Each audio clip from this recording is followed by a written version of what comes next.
नमस्कार, संगीता किचन रेसिपीमध्ये मैत्रिणी तुमचं अगदीच मनापासून स्वागत आहे. हे बघा, मस्त इथं कवळी लसलशीत अशी भेंडी घेतलेली आहे. धुवून घेऊन अक्षरशः कॉटनच्या टावेलवर आथरलेली आहे बरं का. आपल्याला तिला कोरडी करून घेतलेली आहे ही पूर्ण भेंडी आणि अशा पद्धतीने चिरून घ्यायची. मैत्रिणी हातावर भेंडी चिरलेली आहे, पाहू शकता, खाली अजिबात ठेवली नाही.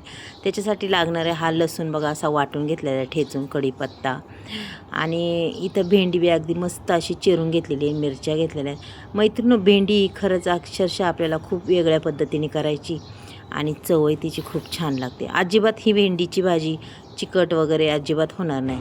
ते आता इथं कढई ठेवलेली आहे. कढईमध्ये पाहू शकता तुम्ही तेल टाकलेलं आहे आणि त्याच्यानंतर आपण टाकली मोहरी छान तडतडली की त्याच्यात कढीपत्ता टाकायचा आहे. कढीपत्ता हा पूर्ण बारीक चिरून घेतला आहे, पाहू शकता. त्याच्यानंतर आपल्याला टाकायचं आहे त्याच्यात लसूण, टेचलेला वाटलेला लसूण आहे हा टाकलेला आहे. लसूण टेचून वाटून टाकला की छान अगदी सुगंध लागतो पहा. त्याच्यानंतर लगेच आपल्याला मिरच्या टाकून द्यायच्यात.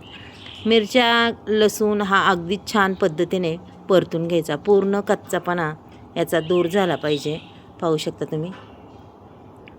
हे बघा, अशा पद्धतीने अगदी छान असं परतून घ्यायचं. हे म्हणजे काय होतं, पूर्ण कच्चापणा निघून गेला की त्याचा अगदी छान. त्याच्यानंतर पूर्ण एक टॅमॅटो घेतलेला आहे पहा. आता भेंडीच्या भाजीला टॅमॅटो जर टाकला तर चवही खूप छान लागते, अप्रतिम लागते पाहू शकता तुम्ही. आता पूर्णपणे आपल्याला ते हलवून घ्यायचं आहे पहा. अगदी छान असं परतलेलं आहे आणि टॅमॅटो बी पूर्ण असा सॉफ्ट होतो. त्याच्यानंतर आपल्याला मीठ टाकायचं म्हणजे आपला टॅमॅटो अगदी मऊसूत होतो. टॅमॅटोला बी छान चव लागते, पाहू शकता तुम्ही. चला आता हे पूर्ण असं मिक्स करून घेऊया पहा.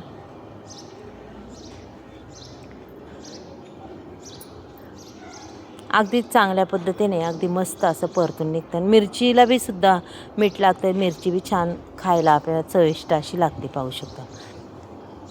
चला आता हे पूर्ण हलवून घेऊन आपण हे करूया. लगेच भेंडी टाकून घ्यायची पहा. आता ही भेंडी संपूर्ण मी अशी टाकून घेतलेली आहे कढईमध्ये. त्याच्यानंतर आपल्याला पूर्ण भेंडी आता खालवर करायची बरं का. पहा, खालवर करून असं 2 मिनटं झाकण ठेवून पुन्हा भेंडी अशी हलवायची पहा. अशा पद्धतीने भेंडी हलवता तुम्हाला अजिबात चिकटपणा दिसत नसेल, एकदम अशी मोकळी वाटते ही भेंडी.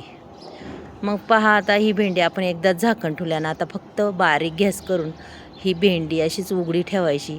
म्हणजे त्याची पूर्ण वाफ गेली की भेंडी आपाप अशी मोकळी व्हायला मदत होते आपली पहा. अक्षरशः मोकळी फडफडीत अशी भेंडी झालेली आहे मैत्रिणी. पहा, तुम्हाला जर आजची ही रेसिपी भेंडीची आवडली तर नक्कीच एक लाईक, एक सबस्क्राईब करा. आणि अशी भेंडी तुम्ही कधी केली का ना, अजिबात म्हणजे भेंडी अजिबात चिकटत नाही, काय नाही पहा. एकदम मोकळी फडफडी आणि पुन्हा ही भेंडी अशी पांगून ठेवायची पहा. मस्त भेंडी झालेली आहे मैत्रिणी. चला आता मी तुम्हाला ना ताट भरून दाखवते पहा. इथं भेंडी आणि बाजरीची भाकरी अशी गरम गरम. मग सांगा नक्कीच आवडली तर. चला मग, बाय.